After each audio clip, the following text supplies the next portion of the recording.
ఆవకాయ పచ్చడితోని వంకాయ కూర ఎప్పుడైనా ట్రై చేశారా? వంకాయ ఆవకాయ కన్నా ఇది చాలా బాగుంటుంది. ఒక్కసారి ట్రై చేయండి. ఇది ఎలానో ఇప్పుడు ప్రాసెస్ అయితే చూసేద్దాం. ముందుగా welcome back to my channel వంటింట్లో అమృతం. నేను మిస్ నందన. ఇప్పుడు ఇలా వంకాయలని 4 ఇలా ఘాట్లు పెట్టేసుకొని ఇలా ఉప్పు నీళ్ళల్లో వేసేసుకోవాలి. ఇలా ఉప్పు నీళ్ళలో వేసుకుంటే వంకాయలు చేదెక్కవు. మీకు కావాలంటే నల్ల వంకాయలు కూడా తీసుకోవచ్చు. నేను ఇక్కడ తెల్ల వంకాయలు తీసుకున్నాను. ఇవన్నీ ఇలానే కట్ చేసుకొని ఈ ఉప్పు నీళ్ళలో అయితే వేసేసుకోవాలి. నేను ఇక్కడ 1/2 కిలో వంకాయలు అయితే తీసుకున్నాను. ఇది రసంలోకి కానీ సాంబార్లోకి కానీ సూపర్గా ఉంటుంది. అండ్ అలానే తిన్నా కూడా చాలా బాగుంటుంది.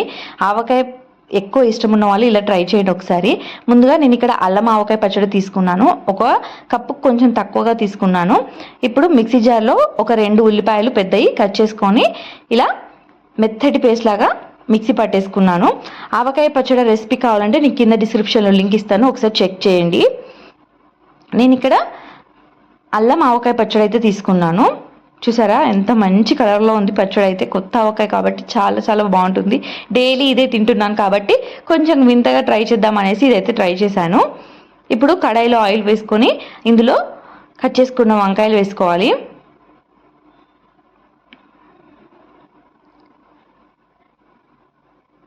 ఇలా వంకాయలు అన్నీ వేసేసుకొని దీనిపైన కొంచెం సాల్ట్ అనేది వేయాలి. లేదు సాల్ట్ వేయకపోతే మనకు వంకాయలు అనేది కొంచెం చేదెక్కుతాయి. అలా కాకుండా కొంచెం ఉప్పు వేసేసుకొని మంచిగా కలిపేసుకొని మూత పెట్టేసి మగ్గనివ్వాలి. మనకు వంకాయలు అనేది ఇక్కడే సాఫ్ట్గా అయిపోవాలి. మంచిగా నూనెలో ఫ్రై అవుతేనే మనకు వంకాయలు అనేది సాఫ్ట్గా అయిపోతాయి. ఇలా ఇక్కడ వంకాయలు చూసారా కొంచెం సాఫ్ట్గా అయిపోయాయి.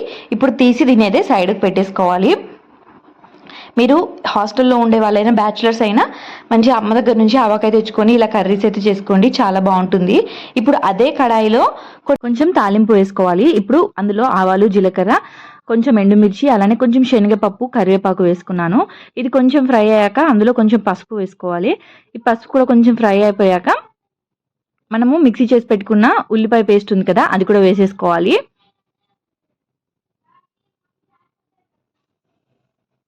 ఇదంతా వేసుకొని మంచిగా ఫ్రై చేసుకోవాలి. ఉల్లిపాయ పేస్ట్ అనేది మంచిగా ఫ్రై అయిపోవాలి. మనకు ఆల్రెడీ వంకాయలు కూడా మంచిగా ఫ్రై అయిపోయాయి కదా, ఇలా ఉల్లిపాయ పేస్ట్ కూడా మంచిగా ఫ్రై అయిపోవాలి. మీకు కావాలంటే అల్లం వెల్లుల్లి పేస్ట్ కూడా వేసుకోవచ్చు, నేనైతే వేసుకోలేదు.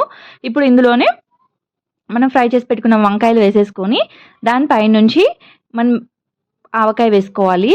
నేనైతే ఇక్కడ అల్లం ఆవకాయ పచ్చడి అయితే వేసుకున్నాను, ఒక 1/2 కప్ కన్నా కొంచెం ఎక్కువ. ఇది వేసేసి ఒక్కసారి అలా కలిపేసి ఒక 2 మినిట్స్ మూత పెట్టి మగ్గనివ్వాలి. ఇది చూసారా మంచిగా ఫ్రై అయిపోయింది. తర్వాత పైనుంచి కొత్తిమీర వేసుకొని సర్వ్ చేసుకోవడమే. ఎక్కువసేపు ఆవకాయ వేసినాక ఫ్రై చేయకూడదు, అలా చేస్తే మనకు ఆవకాయ టేస్ట్ అనేది పోతుంది. అంతే, సూపర్గా ఆవకాయ వంకాయ అయితే రెడీ అయిపోయింది. ఒకసారి ట్రై చేసి చూడండి, ఎలా వచ్చిందో నాకు కమెంట్ బాక్స్లో కమెంట్ చేయండి. ఇంకేమన్నా రెసిపీస్ కావాలా ఆవకాయతోని, ఇలాంటి రెసిపీస్ కొత్తగా కావాలంటే కమెంట్ చేయండి. వీడియో కనుక నచ్చినట్టయితే ప్లీజ్ లైక్ చేయండి, షేర్ చేయండి, సబ్స్క్రైబ్ చేసుకోండి. Thank you for watching.